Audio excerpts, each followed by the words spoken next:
Bonjour bien-aimés. Aujourd'hui, c'est un jour d'adoration. Alléluia. Et je sais que vos cœurs sont déjà préparés à adorer Dieu. Nous aurons donc un temps d'adoration. Après, nous aurons la prédication et après, suivi par encore un temps d'adoration. C'est un jour à la gloire de Dieu, que ce soit pour vous un sujet de joie et d'allégresse. Soyez bénis, nous laissons maintenant la place. Soyez bénis. Nous vous saluons dans le nom de Jésus. Ce matin, c'est ensemble que nous voulons offrir ce culte à Dieu. Et pour commencer, nous voulons lire ensemble ce texte dans Romains 12, verset 1er. Je vous exhorte donc, frères, par les compassions de Dieu, à offrir vos corps comme un sacrifice vivant, saint, agréable à Dieu, ce qui sera de votre part un culte raisonnable. Et ce matin, nous voulons lui offrir nos vies, nous voulons lui offrir nos corps, nous voulons lui offrir nos louanges. Avec ce chant, je viens t'offrir, Seigneur, ce que j'ai de meilleur. Je viens t'offrir, Seigneur, ce que j'ai de meilleur. Je viens t'offrir ma vie. Oui, à toi, Jésus-Christ. Et même si je suis fragile, et même si c'est difficile, je chanterai gloire à l'Éternel. Je chanterai louange à son nom. Je chanterai louange à son nom. Je chanterai Dieu.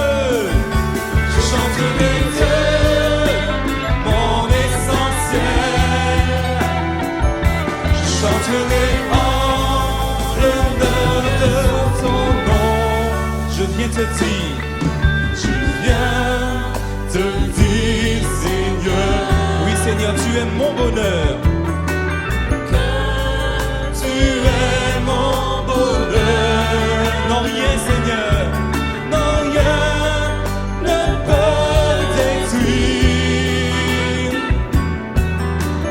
notre belle avenir.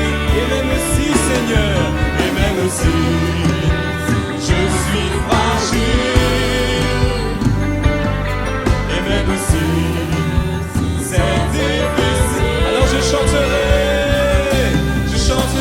gloire à l'Éternel. Oui, Seigneur, nous voulons te chanter ce matin. Je chanterai louange à son nom. Je chanterai Dieu, mon essentiel. Je chanterai en l'honneur de son nom. Nous disons toute ma vie, je redirai que tu as donné ta vie. Toute ma vie, Seigneur, toute ma vie, je redirai que tu as payé le prix, que tu as payé le prix. Toute ma vie, Seigneur, toute ma vie, je redirai que je ne vis que pour lui. Je chanterai gloire à l'Éternel. Je chanterai louange à son nom. Je chanterai Dieu. Je chanterai Dieu, mon essentiel. Chante avec nous. Je chanterai en l'honneur de son. Je chanterai gloire. Je chanterai gloire à l'Éternel. Je chanterai louange à son nom. Je chanterai Dieu, mon essentiel. Je chanterai en l'honneur de son nom. Je chanterai gloire à l'Éternel. Oui, ce matin nous sommes là, Seigneur, pour te chanter.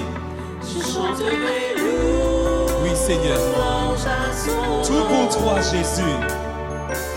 Je chanterai Dieu, mon essentiel. Je chanterai en l'honneur de son. Je chanterai gloire à l'Éternel. Oui, Seigneur, tout pour toi. Je chanterai louange à son nom. Je chanterai Dieu, mon essentiel. Je chanterai Dieu, Mon essentiel. je chanterai en l'honneur de son nom. Oui, Seigneur. Ce matin, nous voulons te louer, Seigneur. Nous voulons te louer, nous voulons te célébrer, Seigneur. Alors, sois béni, Père, dans le nom de Jésus. Amen. Ce matin, nous voulons offrir un culte à notre Dieu et à lui seul. Nous voulons que lui seul soit honoré dans nos maisons, dans nos voitures, là où nous sommes. Nous voulons lire le psaume 46. Il est noté au chef des chantres, des fils de Corée, sur Alamoth. Cantique. Dieu est pour nous un refuge, un appui, un secours qui ne manque jamais dans la détresse. C'est pourquoi nous sommes sans crainte quand la terre est bouleversée et que les montagnes chancellent au cœur des mers. Quand les flots de la mer mugissent, écument, se soulèvent jusqu'à faire trembler les montagnes. Alors ce matin, sois sans crainte là où tu es. Même si autour de nous, la terre est bouleversée, mais notre Dieu est là. Il est présent en toi, autour de toi. C'est ce que nous voulons chanter. Tu es là, présent parmi nous. Nous t'adorons ce matin, Père, dans le nom de Jésus.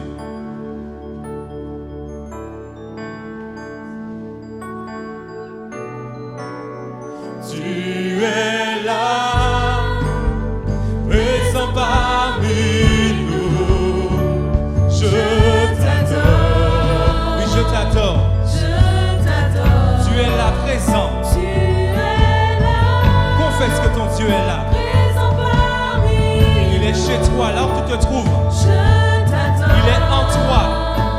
Je t'adore. Et en plus, il agit. Tu es là, Agissant parmi nous. agissant parmi nous. Je t'adore. Je t'adore. Tu es là, agissant. Tu es là, Agissant. agissant parmi nous. Je t'adore, Seigneur. Je t'adore. Je Et tu t'adore. ferais un chemin, Seigneur. Tu ferais un chemin au Père des miracles. Tu tiens tes promesses, lumière dans les ténèbres. Mon Dieu, c'est ce que tu es. Confesse-le. Tu ferais un chemin, Seigneur. Tu ferais un chemin au Père des miracles. Tu tiens tes promesses, lumière dans les ténèbres. Mon Dieu, c'est ce que tu es. Tu es là, présent. Tu es là, présent parmi nous. Je t'adore, je t'adore. Tu es là, agissant Tu parmi nous. es là, agissant parmi nous. Je t'adore, je Tu t'adore. restaures les cœurs brisés. Tu es là, Tu restaures les cœurs brisés. je t'adore, je Parce que tu t'adore. ferais un chemin, Seigneur. Tu ferais un chemin au Père des miracles. Tu tiens tes promesses, lumière dans les ténèbres. Mon Dieu, c'est ce que tu Un es. chemin. Tu ferais un chemin au Père des miracles. Tu tiens tes promesses, lumière dans les ténèbres. Mon Dieu, c'est ce que tu es. M'adorer, m'adorer.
ton Dieu.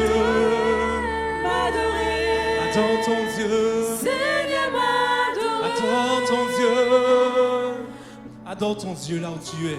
Avec tes mots, Seigneur, ce matin, là où je suis, je veux t'adorer, Seigneur. Parce que tu es là. Tu es présent dans ma maison. Tu es présent là où je suis. Parce que ta parole est certaine. Tu as dit que tu viendras faire ton habitation dans nos cœurs, dans ma vie. Alors ce matin, Seigneur, ta paix est dans mon cœur. Parce que tu as promis et ta promesse est certaine, Seigneur. Alors je t'adore, Seigneur.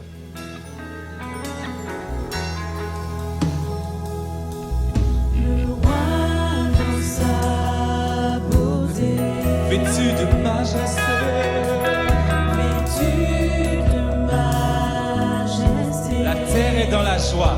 La terre est dans la joie. Oui, la terre est dans la joie. La terre est dans la joie. Sa gloire resplendit sur ta maison. Gloire Nous resplendit. proclamons que l'obscurité s'enfuit de ta vie. L'obscurité Au son de ta voix, au son de sa voix. Au son de nous disons combien Dieu est grand. Combien, oui, Dieu est grand. chantons-le. Chantons-le combien Dieu est Chante grand. avec nous. Et tous verront combien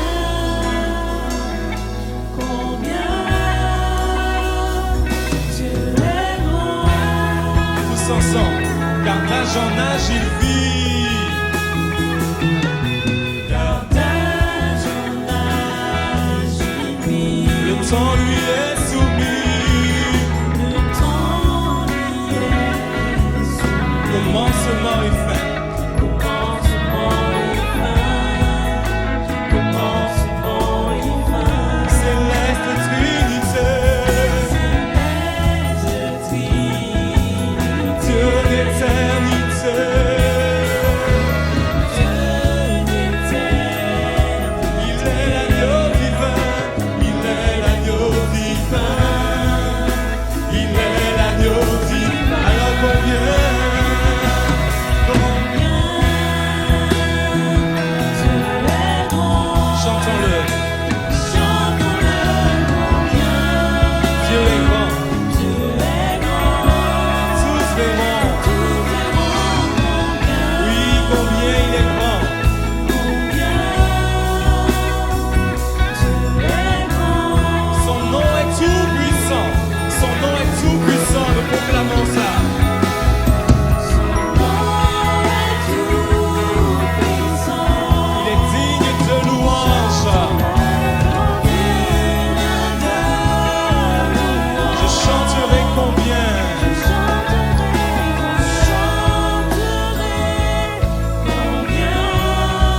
Dieu est grand. Encore une fois, son nom est tout puissant. Proclame-le avec nous, son nom.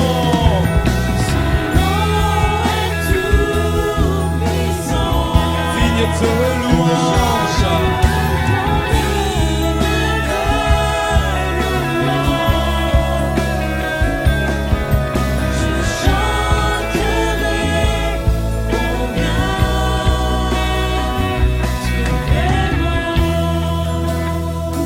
En douceur, combien Dieu est grand.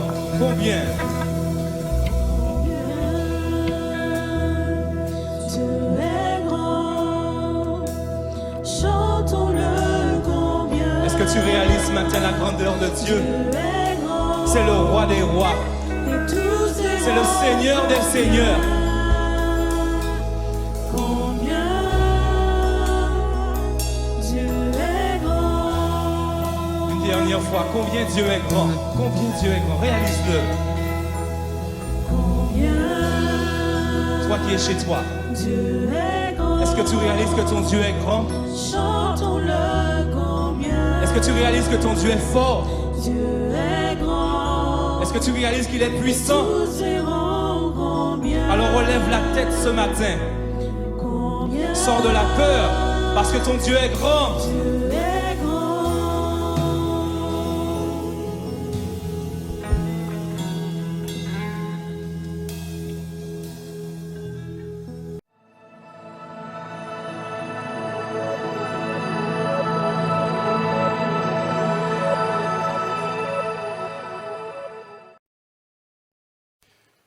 Bonjour bien-aimés et que Dieu vous bénisse. En ce jour d'adoration, je crois que l'Éternel vous a béni au travers de l'adoration. Donc je me présente, si vous ne me connaissez pas, je suis le pasteur Milne. Et surtout, la préférence, il est préférable de connaître le Seigneur Jésus. Nous vivons dans des temps particuliers de confusion et parfois il est important d'être enseigné sur les choses de l'esprit. Et c'est pourquoi j'ai tenu à parler aujourd'hui de la parole de connaissance. Il est vrai que je précise tout de suite que la parole de connaissance, ce n'est pas un don de divination. C'est-à-dire que ce n'est pas quand on veut subitement, on décide d'avoir une révélation qu'elle vient. Là, ça devient de la divination. Mais la parole de connaissance vient de l'inspiration du Saint-Esprit. Le Saint-Esprit donne quand il veut et comme il veut. La parole de connaissance est donc un don un peu méconnu dans nos assemblées et pas souvent exercé. Il est donc nécessaire de savoir ce que la Bible dit à ce sujet et nous verrons donc au travers de l'enseignement que c'est d'abord un don vocal donné pour l'utilité commune, pas à titre personnel, mais pour l'utilité commune. Nous allons utiliser un des textes qui en parle dans la première épître aux Corinthiens, chapitre 12 et verset 7. Il est dit ceci: à chacun, la manifestation de l'Esprit est donnée pour l'utilité commune. En effet, à l'un est donné par l'Esprit une parole de sagesse, à un autre une parole de connaissance, selon le même Esprit. Vous voyez, donc il est précisé que c'est une manifestation de l'Esprit donnée pour l'utilité commune. Et Dieu parle de la parole de connaissance qui est donnée selon le même Esprit. Ce don donc est d'origine surnaturelle. Ça ne vient pas d'une compréhension, d'une intelligence exercée, d'une forme de maturité spirituelle qui fait qu'on exprime une certaine sagesse. Non. La parole de connaissance, c'est d'abord une révélation. C'est-à-dire que cela vient du Saint-Esprit. C'est un fragment ou une partie de la connaissance de Dieu qui est accordée à une personne par son esprit. Donc c'est comme si Dieu nous communique une partie de sa connaissance et le Saint-Esprit le donne à notre esprit et nous le recevons et nous le formulons oralement. Cette information donnée par l'esprit est auparavant inconnue à la personne qui va l'exercer. La connaissance ne pouvant pas être obtenue par des moyens naturels, j'insiste dessus. C'est la révélation surnaturelle des réalités spirituelles ou de faits passés, de faits futurs que l'intelligence ne connaît pas. Ça peut être aussi des faits présents que l'intelligence ne peut pas connaître, mais que Dieu révèle à celui qui exerce le don de la parole de connaissance. Ce don se reçoit après le baptême du Saint-Esprit. C'est pour ça qu'il est important d'être baptisé du Saint-Esprit. Il est important d'être rempli du Saint-Esprit. Il est important de rechercher cette communication, cette présence du Saint-Esprit. Il est important de laisser l'Esprit de Dieu vous fortifier dans la foi. Il est important de dire: Seigneur, me voici, utilise-moi pour que je sois entre tes mains, capable d'exercer par la puissance de ton esprit les dons spirituels. Donc la parole de connaissance, c'est un de ces dons. Nous verrons donc qu'elle est utilisée pour l'édification et l'utilité commune. Il est dit dans la première épître aux Corinthiens, chapitre 14 et verset 26, première épître aux Corinthiens, chapitre 14, verset 26, « Que faut-il donc, frères ?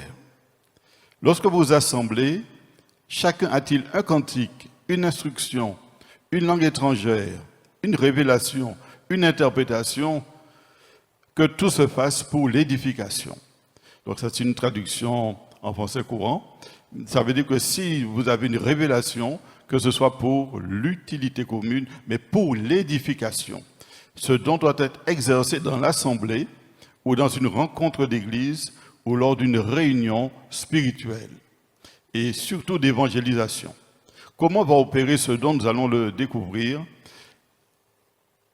Son caractère, je le répète, est surnaturel. Ça vient de Dieu. Ça ne peut pas être le fruit d'une pensée, d'une réflexion, comme si j'ai eu un rêve dans la nuit et subitement je me dis que le rêve c'est une parole de connaissance. Non, un rêve n'est pas une parole de connaissance. Dieu nous donne à un moment donné, à un instant donné, une révélation d'un fait, d'une situation, de sa pensée, soit dans le passé, soit dans le futur, soit dans le présent d'une personne ou pour une église. La personne qui exerce le don de la parole de connaissance doit aussi l'exercer par la foi. On n'obtient rien sans la foi. C'est par la foi qu'on exerce les dons de l'esprit. De même, c'est par la foi qu'on parle en langue. C'est par la foi que l'on prophétise. C'est par la foi que l'on exerce le don des guérisons. C'est par la foi qu'on exerce la parole de connaissance. Et c'est aussi par la foi qu'on exerce la parole de sagesse. Alors, comment cela se passe? Eh bien, alors que la personne est dans son intimité avec Dieu, il est à l'écoute de Dieu, il reçoit dans le silence de son esprit, il reçoit la pensée de Dieu, par révélation ou par vision. Alors comment cela procède? Par exemple, à mon niveau, quand je dois l'exercer, soit j'entends la voix du Saint-Esprit qui me donne une information, soit je peux aussi avoir une vision qui me donne aussi une information que je vais transmettre par la parole. Et je vais vous donner tout à l'heure des exemples vécus, où vous verrez combien cela est important quand vous êtes au service de Dieu, quand vous voulez témoigner, quand vous voulez assister quelqu'un qui est dans une situation particulière. La parole de connaissance est puissante et efficace pour apporter la bénédiction. Donc, on reçoit la parole de connaissance dans son esprit. Ensuite, tout chrétien rempli de l'esprit, disposé à écouter Dieu, peut faire l'expérience de la parole de connaissance. Ce n'est pas réservé à un certain nombre de pasteurs, d'hommes plus spirituels, non. Cela est réservé à tous ceux qui s'attendent à ce que Dieu parle à leur cœur et que Dieu leur donne une révélation que l'on va appeler parole de connaissance. Ce don est aussi très utile dans l'évangélisation. Très utile, c'est-à-dire que lorsque nous évangélisons quelqu'un, lorsque Dieu nous fait connaître un fait de son existence et qu'on l'amène à réaliser que le Saint-Esprit connaissait un fait de son existence, la personne est convaincue que Dieu est avec vous. Il est convaincu que Dieu a un regard sur lui. Il est convaincu que Dieu est capable d'agir dans sa vie. Et c'est pourquoi il est important d'être toujours à l'écoute du Saint-Esprit. Alors nous verrons, pour mieux comprendre, l'exemple de Jésus. Jésus est on ne peut pas faire plus que le maître. On suit l'exemple du maître. Jésus exerça la parole de connaissance. Nous le découvrons dans l'évangile de Jean, chapitre 1, à partir du verset 47. Nous allons lire le passage. Il s'agit de Jésus et de Nathanaël. Jésus vit Nathanaël venant à lui. Donc, voilà cet homme, il s'approche de Jésus et Jésus lui parle. Et Jésus va exercer les paroles de connaissance. Écoutez bien ce qu'il lui dit. « Voici un véritable Israélite en qui il n'y a point de fraude. » Et Nathanaël est étonné. Il lui dit « Mais d'où me connais-tu » Vous voyez ? Déjà, la parole de connaissance va révéler l'état spirituel de Nathanaël, va révéler sa consécration. Donc, elle révèle le cœur de quelqu'un. Ensuite, lisons la suite. Jésus répondit et lui dit, « Avant que Philippe t'appelât, quand tu étais sous le figuier, je t'ai vu. » Alors là, Nathanaël est encore plus surpris que Jésus connaisse un événement passé. Effectivement, Jésus lui dit, « Mais je t'ai vu avant même que Philippe ne t'appelle, et je sais où tu étais sous le figuier. » Ça veut dire que la parole de connaissance peut donner la localisation de quelqu'un, peut donner ce qu'il faisait dans le passé. Nathanaël lui répondit, « Rabbi, tu es le Fils de Dieu, tu es le roi d'Israël. » Jésus répondit et lui dit, « Parce que je t'ai dit que je te voyais sous le figuier, tu crois. Tu verras de plus grandes choses que celles-ci. » Vous voyez, Jésus a vu Nathanaël avant même de le rencontrer. Il savait, comme je vous l'ai dit, qui il était. Donc nous constatons que la parole de connaissance peut révéler le lieu où se trouve un homme et la nature de son cœur ou de ses pensées. Nous allons voir maintenant une autre situation où Jésus a utilisé la parole de connaissance. Mais voyez que l'effet que ça a eu sur Nathanaël, c'est que ça l'a conduit à la conversion. Parce qu'il a réalisé que seul l'Esprit de Dieu pouvait révéler ces choses. Et il a cru que celui qui lui parlait était le Fils de Dieu. Vous voyez, c'est très puissant dans l'évangélisation. Nous voyons un autre cas où Jésus l'a utilisé aussi dans l'évangélisation. Dans Jean chapitre 4, verset 16, il est dit ceci.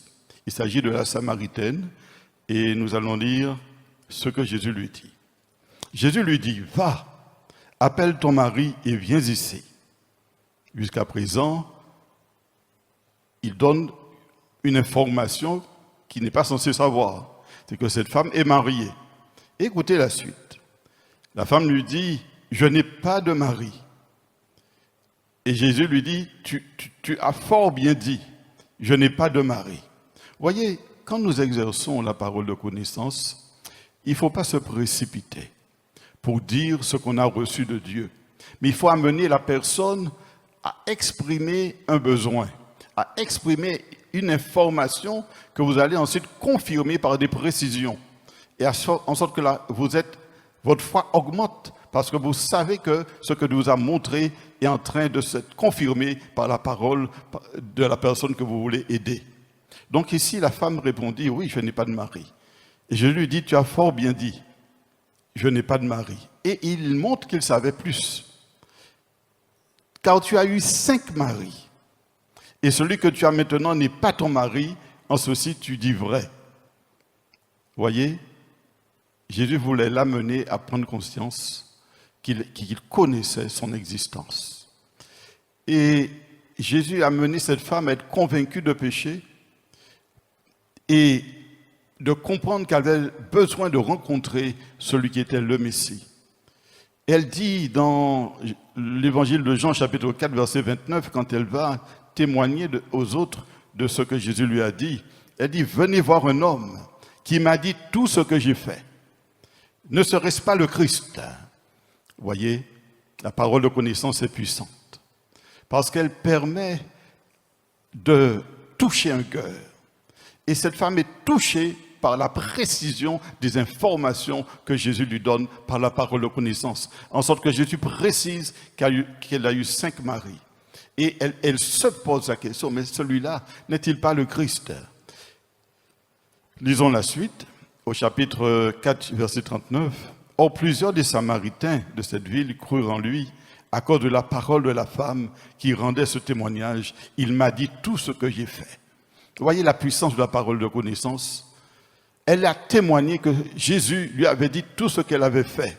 Et à cause de cette parole, ces hommes ont cru que Jésus était le Messie. Donc quand vous évangélisez et que Dieu vous donne une parole de connaissance concernant quelqu'un ou une situation donnée, la personne est saisie et elle va témoigner. Je vais vous tout à l'heure pour pouvoir vous donner un tel témoignage. Elle va témoigner aux autres. Jésus est vivant parmi vous. Et lisons la suite. Verset 40. Lors donc que les Samaritains furent venus vers lui, ils le prièrent de demeurer auprès de lui. Il demeura là 2 jours. Et un plus grand nombre crurent à cause de sa parole. Ils dirent à la femme, ce n'est plus à cause de ce que tu as dit que nous croyons. Car nous avons entendu nous-mêmes et nous savons que celui-ci est véritablement le sauveur du monde. Qu'est-ce qui s'est passé? Voici une femme qui était émerveillée par la parole de connaissance apportée par Jésus, par l'exactitude des informations que lui a données Jésus sur sa vie passée et sur sa vie présente. Et cette information en a fait une évangéliste. Elle a accepté de croire que Jésus était le Messie. Elle a témoigné aux autres qu'il était le Messie. Et les autres sont venus écouter, et en écoutant, eux-mêmes ont été convertis. Voyez la puissance et l'impact de la parole de connaissance au sein de l'Église. Alors, je précise au sein de l'Église. ou dans le cadre, un cadre défini spirituellement. Parce que souvent, la parole de connaissance a été utilisée avec, je dirais, a été mal utilisée. Et je dirais parfois, ça n'a pas été la parole de connaissance, mais la parole du cœur de l'homme, du style, ah oui, Dieu m'a montré que celui-ci c'est ton mari. Oh, Dieu m'a montré que c'est ce que tu dois faire. Non, ça c'est un esprit de contrôle, un esprit de python, un esprit qui veut vous contrôler, mais ce n'est pas la pensée de Dieu. Dieu ne peut rien révéler à quelqu'un d'autre s'il ne t'a pas parlé auparavant. C'est une petite parenthèse. Alors nous allons voir, c'est vrai que Jésus pratiquait sans cesse la parole de connaissance. Dans l'évangile de Matthieu, chapitre 9, verset 3, nous découvrons qu'elle révèle les pensées des cœurs. Matthieu, chapitre 9, verset 3, « Et voici certains des scribes disaient en eux-mêmes, « Cet homme blasphème. » Donc, la foule est en train de critiquer Jésus en silence. Mais Jésus connaissait leurs pensées et dit, « Pourquoi pensez-vous du mal dans votre cœur, dans vos cœurs ?» Voyez, la parole de connaissance peut révéler ce qu'il y a dans le cœur de quelqu'un. Voyez-vous, parfois vous-même vous l'avez exercé sans le savoir. Vous rencontrez un ami et puis vous sentez que l'esprit vous dit, il a un problème. Pose-lui telle question. Ça c'est l'esprit, c'est une parole de révélation qui va vous aider à assister quelqu'un ou à l'aider à connaître Jésus. Autre situation, dans Matthieu chapitre 16, verset 7. Les disciples raisonnaient en eux-mêmes et disaient, c'est parce que nous n'avons pas pris du pain. Jésus l'ayant connu, voyez, Jésus connaît, a eu connaissance sans qu'il soit présent des discussions qu'avaient ses disciples. Jésus l'ayant connu dit, pourquoi raisonnez-vous en vous-même, gens de peu de foi, sur ce que vous n'avez pas pris de pain? Voyez, même avec ses disciples, il devait parfois exercer la parole de connaissance pour les interpeller sur leur manque de foi. Tous ces exemples montrent combien le don de la parole de connaissance est encore nécessaire de nos jours. Elle contribue à renverser les forteresses, à libérer l'âme plongée par des raisonnements humains ou culturels. Des âmes qui sont bloquées, ils sont plongés dans l'ignorance, ils sont même parfois tétanisés par la peur. Elle démasque aussi, la parole de connaissance, les pièges du diable, que sont l'incrédulité, l'attachement tenace à des valeurs personnelles, faussement sécurisantes, ou alors à de fausses croyances. C'est pourquoi l'Écriture nous dit dans 2 Corinthiens chapitre 10, verset 4, « En effet, nos armes de guerre ne sont pas charnelles, mais elles sont puissantes en Dieu. » Vous voyez, la puissance des dons spirituels.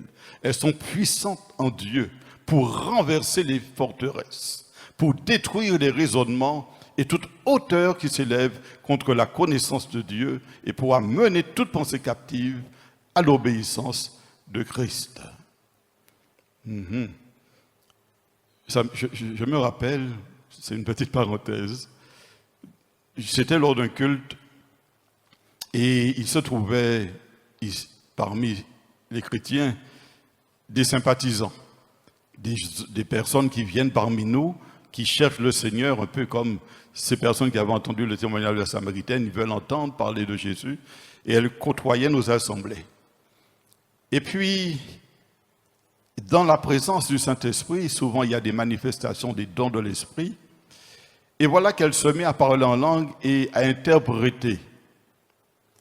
Mais alors que j'étais en train de conduire ce moment, je sens dans mon cœur et l'Esprit me dit, il faut que tu exerces ton autorité. Oh, que dois-je faire? Et l'Esprit me dit, prends autorité et chasse ce qu'il y a dans son cœur. Alors j'ai pris autorité, j'ai dit au nom de Jésus, tu sors de son corps, de son âme, tu te tais. L'Église, pour certains, ont dû se dire, mais qu'est-ce qui lui arrive? Pourquoi elle fait ça? Mais c'était certainement un don spirituel. Quelques années plus tard, disons quelques mois plus tard, nous rendons visite à cette sœur et qui nous dit ceci. Sur le moment, j'étais bouleversé de vivre cela. Mais je vais vous dire la vérité. Quand le serviteur a pris autorité et a dit « Au nom de Jésus, tu sors », j'ai senti une force sortir de moi, quelque chose expulsé de moi. Et cette femme a été libérée. Vous voyez, il faut le discernement de l'esprit qui souvent s'associe avec la parole de connaissance et qui ensuite s'associe avec l'autorité du nom de Jésus. Il faut être dans la communication, la communion du Saint-Esprit pour ne pas faire n'importe quoi, mais pour apporter la délivrance. Jésus est venu apporter la délivrance, libérer les captifs, libérer les opprimés et apporter la libération de ceux qui sont esclaves du diable. Nous voyons dans le livre des Actes aussi d'autres manifestations et je ne vais pas lire tous les passages, mais vous connaissez l'histoire d'Ananias et Saphira et comment Pierre a eu la révélation qu'ils avaient menti concernant le prix du terrain qu'ils voulaient soi-disant offrir aux disciples. Dans cette situation, la parole de foi a révélé un secret des cœurs. C'est dans Actes chapitre 5, du verset 1 au verset 11. Nous n'allons pas le lire, mais si vous voulez consulter votre livre, la Bible, vous pouvez le vérifier. Dans Actes chapitre 5, à partir du verset 1 jusqu'au verset 11, nous découvrons qu'ici, l'Esprit de Dieu a révélé à Pierre le secret des cœurs d'Ananias et Saphira. Et nous savons que parfois, il y a des secrets qui bloquent la bénédiction de Dieu. S'ils ne sont confessés, et la parole de connaissance peut aider la personne à sortir de ce blocage spirituel et à révéler le secret des cœurs. Je me souviens de cette femme, alors que j'étais en train de prier pour qu'elle reçoive le baptême du Saint-Esprit. L'Esprit me dit « Stop !» Oh, ok. Et il me révèle un secret. Il me révèle que cette femme a avorté. Mais personne ne le savait. Elle n'en avait parlé à personne. Mais comment le lui dire? Alors, l'Esprit de Dieu donne la parole de sagesse. Puisqu'elle est venue pour qu'on prie pour qu'elle soit baptisée du Saint-Esprit. Je lui pose la question, mais aurais-tu eu un enfant? Et elle est brisée. Elle se met à pleurer. Elle est décomposée. Elle lui a dit, mais qui te l'a dit? C'était l'Esprit de Dieu. Et elle m'a dit, je n'ai dit ça à personne. Il y a quelques années, j'ai commis un avortement. Et jusqu'à ce jour, je le regrette parce que je n'ai pas d'enfant. Et j'ai le sentiment que Dieu ne m'a pas pardonné. Et c'est là que j'ai pu prier avec elle pour que le pardon soit dans son cœur, qu'elle soit restaurée dans la paix de Dieu et qu'elle reçoive la puissance du Saint-Esprit. Vous voyez, parfois, il faut être à l'écoute de Dieu parce qu'il y a des blocages, des secrets qui empêchent de recevoir la bénédiction de Dieu. C'est par la parole de connaissance que l'Esprit Saint a révélé à Pierre, dans une autre situation, ce que trois hommes venaient faire chez lui. Ils étaient venus à sa rencontre et nous allons comprendre pourquoi. C'est dans le livre des Actes, chapitre 10, verset 17.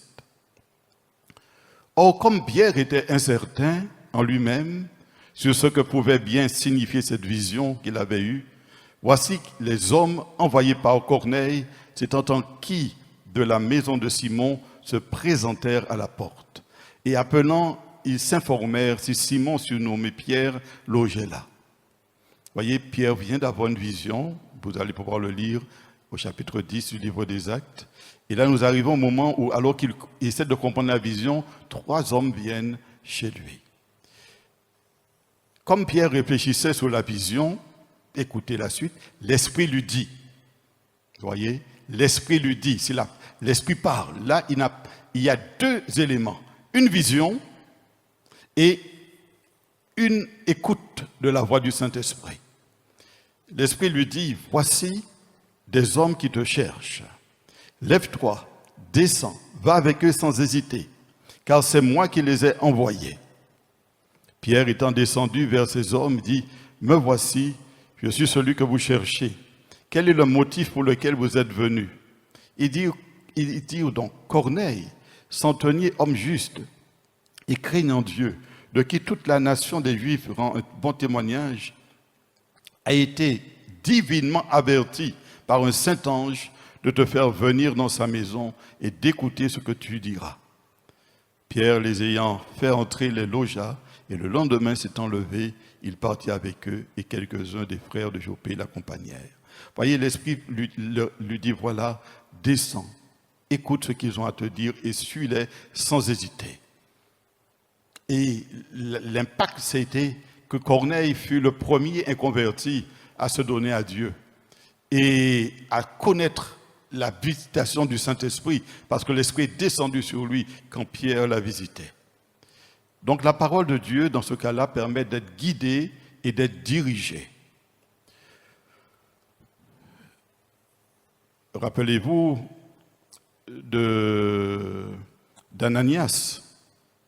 Ananias aussi, vivant à Damas, a eu une vision et la connaissance de la conversion de l'apôtre Paul, appelé à l'époque Saul de Tarse. On va le lire dans Actes chapitre 9, verset 10. Il y avait à Damas un disciple nommé Ananias. Le Seigneur lui dit dans une vision, « Ananias !» Il répondit, « Me voici, Seigneur. » Et le Seigneur lui dit, « Lève-toi, va dans la rue qu'on appelle la droite, et cherche dans la maison de Judas un nommé Saul de Tarse, car il prie. » C'est le verset 11. Qu'est-ce que nous voyons dans ce passage? Nous voyons que Ananias, qui est un chrétien vivant à Damas, reçoit une vision, et ce qui veut dire, rappelez-vous, je vous ai dit que la parole de connaissance peut être donnée soit par vision, soit directement par l'écoute de la voix de Dieu. Là, il reçoit une vision. Et il a des précisions étonnantes. Il connaît le nom de la rue, la droite. Il connaît le nom de la personne, Judas. Il sait qu'il doit chercher dans cette maison Saul. Et il sait même ce que Saul faisait à ce moment-là, il priait. Et nous voyons que l'Esprit lui a montré que Paul est en train de se repentir et de recevoir la guérison de son âme. C'est pourquoi le Seigneur lui dit, va dans la rue qu'on appelle la droite, le nom de la rue. Cherche dans la maison de Judas, le nom de la personne, un nommé Saul de Tarse, car il prie. Et vous lirez la suite, vous voyez que Dieu lui montre beaucoup de choses. Nous voyons aussi que la parole de connaissance peut nous avertir d'un danger. Elle peut nous révéler une situation dangereuse. On le découvre dans le livre des Actes, chapitre 27, verset 9, où l'apôtre est averti d'un danger. Comme il s'était écoulé, Actes chapitre 27, verset 9, comme il s'était écoulé beaucoup de temps et que la navigation devenait dangereuse, puisque le temps du jeûne était déjà passé, Paul les avertit et dit, écoutez ce que Paul dit. Je vois que la navigation sera accompagnée de périls, de grands dommages, non seulement pour le vaisseau et pour sa charge, mais encore pour nos personnes. Voilà, il dit, je vois. Donc il a une vision. Il voit le bateau en péril. Il dit, voilà, je vois non seulement le bateau et sa charge qui connaîtront un grand dommage, mais encore pour nos personnes. Il savait, je ne vais pas tout lire, que Dieu allait préserver les vies. D'où, dans une situation de danger, l'Esprit nous fait connaître et révèle la proximité d'un danger. Donc elle apporte la connaissance de fait d'une situation particulière. Et elle peut aussi accorder une direction. Il peut aussi être l'expression d'une libération, d'une parole de connaissance pour être accompagné de la guérison. Nous le voyons dans le livre des Actes, chapitre 9, verset 34. Pierre lui dit, « Aîné, Jésus-Christ te guérit. Lève-toi et arrange ton lit. » Et aussitôt il se leva. Voyez, Pierre a eu la connaissance que Dieu allait guérir Aîné. Et il lui dit, « Aîné, Jésus te guérit. » Ce n'est pas de son propre chef qu'il a dit ça. Ce n'est pas parce qu'il a décidé que Aîné sera guéri. C'est parce que le Saint-Esprit lui a dit, « Aîné sera guéri. » Alors il a pu affirmer, Jésus-Christ te guérit, lève-toi, arrange ton lit, et aussitôt il se leva. La parole de connaissance aussi révèle les événements futurs.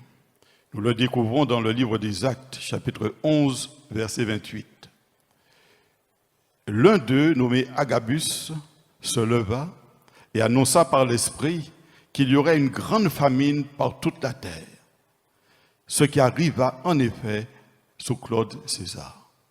Voyez, il annonça par l'Esprit. Dieu lui a révélé qu'il y aurait une grande famine par toute la terre. Donc c'est la révélation d'événements futurs que Dieu peut donner en vision ou peut donner directement par une parole intérieure.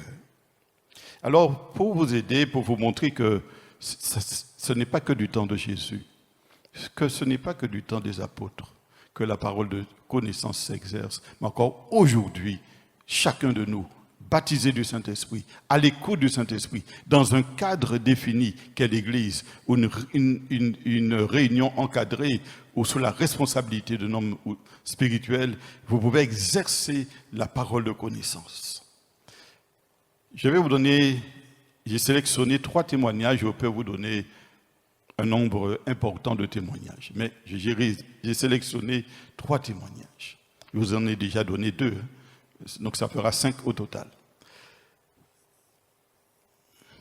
Je lis ce que les personnes ont dit. Lors d'une réunion de prière à distance, donc c'était à distance, le pasteur Mine a donné la parole suivante. Donc c'est une parole de connaissance que j'ai donnée. Il y a ici une personne qui souffre de son gros orteil. Le Seigneur l'a guéri. Donc Dieu me révèle qu'il y a quelqu'un qui a un orteil souffrant et je proclame que Jésus veut la guérir. Et je dis, Jésus te guérit. Et voilà ce qu'elle dit. Depuis plusieurs années, je souffrais d'une douleur au gros orteil due au choc et une mycose associée. Aucun traitement ne m'apportait de guérison. Mais ce jour-là, où la parole de connaissance était donnée, mon gros orteil était totalement guéri. Et depuis lors, je n'ai plus de douleur et je rends gloire à Dieu. Donc, vous voyez que dans cette situation, Dieu a donné la connaissance qu'il allait guérir quelqu'un ayant tel problème de santé. Et ça m'arrive souvent, Dieu me précise où il veut guérir, quelle partie du corps il veut guérir, et je proclame la guérison de cette partie, et la personne après vient témoigner, oui, tu te souviens, tu as prié pour ça, tu as dit cela, et j'ai été guéri. J'arrive au deuxième exemple. Il n'y a pas longtemps, il y a peut-être moins d'1 mois, cette personne m'a donné ce témoignage. Donc, elle est venue assister à un de nos cultes, et elle souffrait atrocement depuis des années d'acouphènes. Elle souffrait d'acouphènes et c'était insupportable, à tel point que quelques jours avant de se rendre dans notre assemblée, c'était une invitation d'une chrétienne. Elle avait dit, Seigneur Jésus, je n'en peux plus, c'est insupportable, aide-moi, fais quelque chose pour moi. Elle est venue suite à l'invitation d'une chrétienne, parce qu'elle avait fait part de sa souffrance, et la chrétienne lui a dit, viens écouter l'évangile. Et ce jour-là, donc j'étais présent dans cette assemblée, et à l'issue de la prédication, j'ai senti dans mon cœur que je devais prier pour les malades. Et alors que je priais pour les malades, j'ai donné un certain nombre de paroles de connaissance, et notamment celle-ci, en disant qu'il y a quelqu'un qui souffre d'acouphènes, Jésus l'a guéri. Et ensuite, j'ai pris autorité sous les oreilles pour dire au nom de Jésus, oreilles, soyez guéris. Et elle dit ceci, que la main de Dieu est descendue sur elle, et elle était délivrée instantanément de toute acouphène. Et depuis lors, elle n'a plus d'acouphène. Et elle dit, je n'en revenais pas d'avoir été l'objet de l'amour de Dieu. Je n'en revenais pas. Elle ne s'attendait pas à un miracle, parce qu'elle n'avait jamais vu un miracle. Mais Dieu avait fait le miracle pour elle. Ce que les médecins n'ont pas pu faire, ce que les soins n'ont pas pu faire, Jésus l'a fait pour elle. Et elle a pu témoigner autour d'elle et dire à un de ses frères, voilà, Jésus guérit. Et cela a permis de prendre contact avec lui pour lui témoigner aussi de la fidélité de Dieu. Voyez, la puissance de la parole de connaissance, c'est comme si ça propage l'évangile de Jésus-Christ. Il y a peut-être 2 ou 3 jours, j'étais en train de prier avec quelqu'un. Et alors que j'étais en train de prier, nous avons prié pour différents sujets. Et Dieu m'a montré plusieurs choses. Je ne vais pas vous dire tout ce que Dieu m'a montré sur cette personne, mais je vais souligner un point pour vous montrer que Jésus aussi, par la parole de connaissance, veut guérir les cœurs brisés. Alors que nous étions en train de prier, l'Esprit de Dieu me montre le passé de la personne. Ça m'arrive parfois, et je vois la personne dans son enfance, dans une situation donnée, et je lui donne le détail. Et après, je la vois dans son lit, en tant qu'enfant, terrorisée par la peur. Et alors que je vois les choses, je lui dis, et je prie pour que Dieu intervienne dans sa vie, dans cette situation donnée. Et quand j'arrête de prier, je la vois en pleurs. Elle dit, tu sais, ce que tu as dit est vrai. Quand j'étais dans mon lit chaque soir, j'étais terrorisé parce que j'étais oppressé, attaqué par des démons. J'avais peur chaque nuit. Dans son enfance, elle vivait dans la peur. Mais moi, je ne la connaissais pas. Je n'ai pas un parent à moi. Je n'avais aucune information, mais le Seigneur la connaissait. Il m'a fait revenir dans son passé pour avoir une information, pour la mener à réaliser combien Dieu l'aime. Ensuite, j'ai prié pour qu'elle soit guérie de ses peurs. Parce que souvent, la peur nous empêche d'avancer. La peur nous empêche de prendre les bonnes décisions. Et cela, souvent, est lié à notre enfance. Et Dieu a voulu opérer une guérison de son cœur, une guérison de son âme, pour qu'elle soit libérée de la peur. Dieu ne change pas. Dieu est le même hier, aujourd'hui, éternellement. Je pourrais vous donner d'autres exemples, mais le plus important, c'est que vous puissiez dire, Seigneur, fais de moi ton instrument. Je veux aussi exercer la ton de prophétie, la parole de connaissance, la parole de sagesse, le parler en langue et son interprétation. Je veux être entre tes mains un instrument entre tes mains. N'ayez pas peur de la parole de connaissance. C'est vrai, il y a eu des déviations, mais ce n'était pas la volonté de Dieu que vous soyez craintifs à l'égard de la parole de connaissance. C'est la pensée de Dieu pour vous exprimer à un moment donné sa volonté pour quelqu'un, pour un groupe de personnes, pour une situation donnée. La parole de connaissance, ce don peut se manifester par une inspiration soudaine qui demeure en vous, par une certitude au plus profond de votre esprit, par une vision et ensuite qui va s'exprimer par la parole, par un don vocal. Et vous pouvez aussi entendre audiblement la voix du Seigneur Jésus, ce que les disciples ont aussi vu et vécu. La parole de connaissance était donnée à l'Église pour débloquer les vies. Vous voyez, cette vie était bloquée par la peur. Mais cette peur était depuis l'enfance. Mais elle vivait depuis des années, elle est chrétienne, mais ça n'avait jamais été résolu. Mais lorsque la parole de connaissance était révélée, Dieu l'a libérée de sa peur, parce qu'elle a réalisé que même quand elle était dans ce lit enfant, Dieu la connaissait. C'est pourquoi, bien-aimés, aspirez aux dons spirituels, désirez-les ardemment, car Dieu veut que vous les pratiquiez et que vous soyez utilisés par lui dans l'évangélisation. Que vous soyez une bénédiction, une source d'édification au travers de la parole de connaissance. Que vous soyez utilisés par lui pour apporter la guérison physique, la guérison des cœurs au travers de la parole de connaissance. Alors je vais prier maintenant pour que Dieu vous équipe et que vous receviez le don de la parole de connaissance. Mais pour ceux qui ne sont pas encore baptisés du Saint-Esprit, alors je vais vous demander de mettre votre main sur votre tête. Je vais d'abord prier pour que vous receviez le don du Saint-Esprit. Et ceux qui sont équipés déjà du don de l'Esprit, qu'ils reçoivent par la foi le don de la parole de connaissance. Oh, les chakapalataka, oh, shiki polutoko dinke. Toi qui dis, je ne te connais pas. Je ne connais pas Père Saint qui tu es. Toi qui dis maintenant, alléluia, que je n'ai besoin de rien. Mais Dieu te dit ce soir, en cet instant, c'est pas ce que tu dis de ta bouche qui est important. C'est que tu te saisisses par la foi mon amour pour toi. Je sais que tu te connais, car tu es en train d'avoir l'esprit agité et tu te poses trop de questions, mais Dieu veut te sécuriser ce matin. te dis, mon enfant, ne t'inquiète pas. Je t'aime. Garde la paix au fond de ton cœur. Voilà, je vais prier maintenant pour que vous receviez le baptême du Saint-Esprit. Seigneur, tu as promis de répandre ton esprit sur toute chair.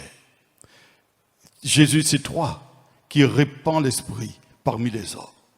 C'est pourquoi je prie pour que tu baptises du Saint-Esprit ceux qui n'ont pas encore reçu le don de l'Esprit. Recevez le baptême du Saint-Esprit. Recevez le don du Saint-Esprit. Que votre bouche soit déliée, que des langues nouvelles vous soient accordées. Au nom de Jésus-Christ, soyez remplis d'Esprit Saint et de feu. Au nom de Jésus, que le feu de Dieu descende sur votre vie et que vous soyez remplis de feu et d'esprit de gloire et que votre bouche soit remplie de feu et de paroles de feu dans l'autorité de Jésus.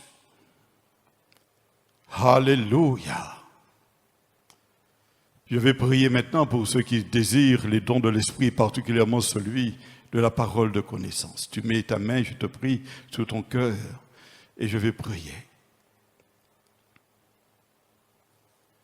Jésus, tout don parfait, toute grâce excellente vient de toi, Père des Lumières.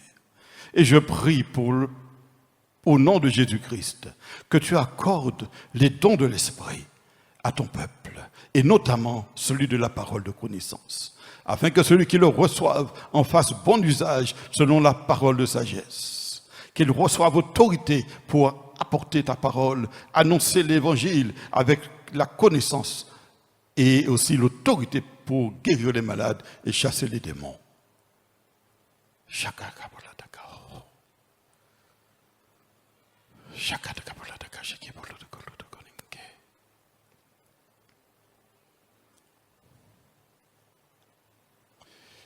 Tu es bloqué dans ta parole suite à un AVC.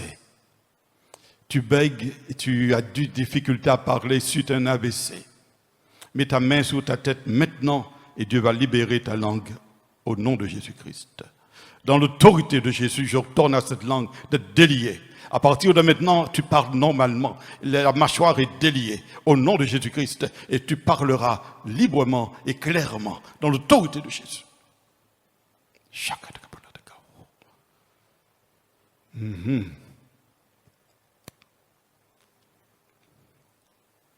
Tu as tes jambes qui sont gonflées et tu crains une phlébite. Mais dans l'autorité de Jésus, je proclame ta guérison. Sois libéré de tout problème de circulation dans tes jambes. Que tout enflement soit neutralisé et que ta jambe redevienne normale. Au nom de Jésus-Christ. Et que tout caillot de sang soit dissipé dans le nom de Jésus. Toute faiblesse disparaisse. Au nom de Jésus.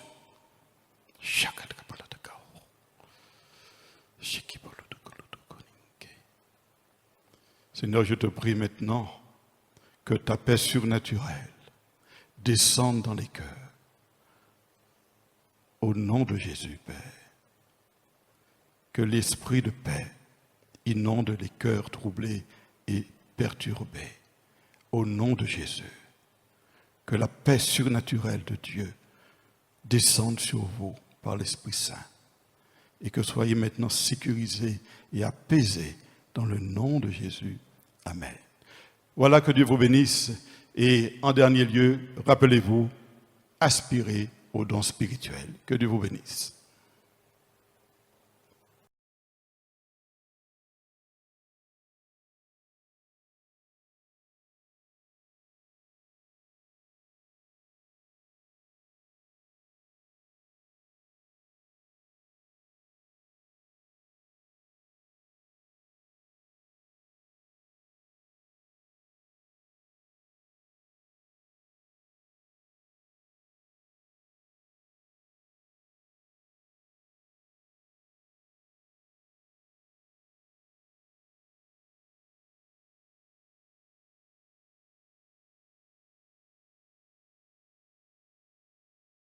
Ah, ok, j'ai pas compris. Okay. Bonjour bien-aimés. Aujourd'hui, c'est un jour d'adoration. Alléluia. Et je sais que vos cœurs sont déjà préparés à adorer Dieu. Nous aurons donc un temps d'adoration. Après, nous aurons la prédication et après suivi par encore un temps d'adoration. C'est un jour à la gloire de Dieu, que ce soit pour vous un sujet de joie et d'allégresse. Soyez bénis, nous laissons maintenant la place. Soyez bénis. Nous voulons bénir Dieu pour sa parole et pour son serviteur. Parce que sa parole a su trouver le chemin de nos cœurs. Et nous voulons maintenant simplement la mettre en pratique.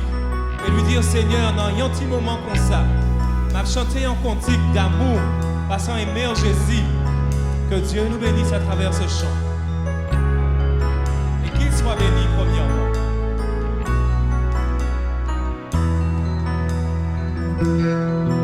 Dans un petit moment comme ça, m'a chanté un cantique d'amour pour Jésus. Dans un petit moment comme ça, m'a chanté un cantique d'amour pour Jésus. Ça qu'elle dit.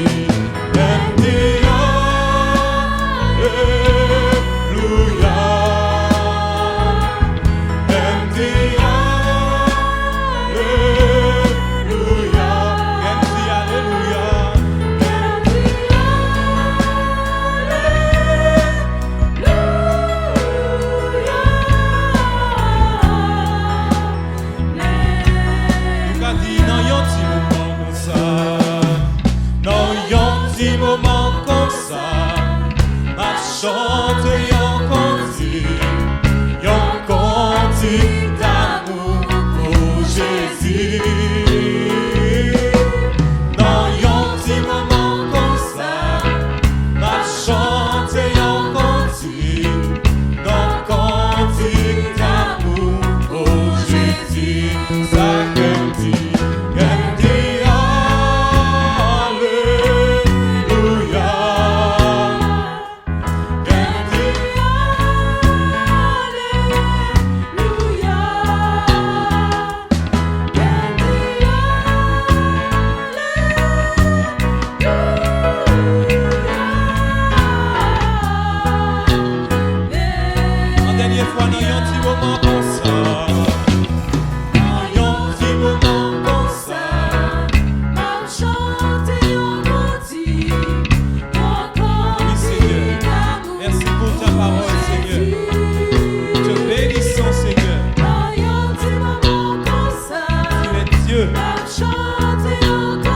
reçois notre amour ce matin, Seigneur.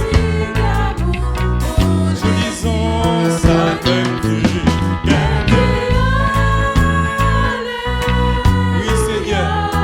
Mon cœur te dit Alléluia. Je dis Alléluia.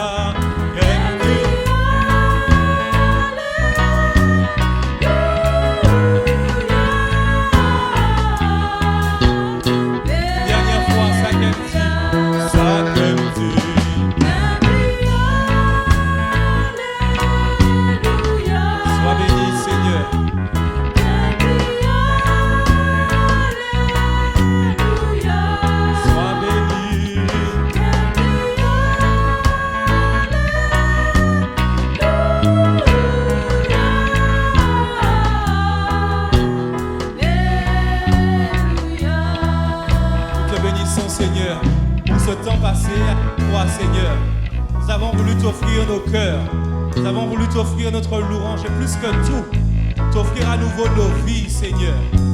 Alors nous te bénissons, Seigneur, et nous remettons le reste de notre semaine entre tes mains, Seigneur.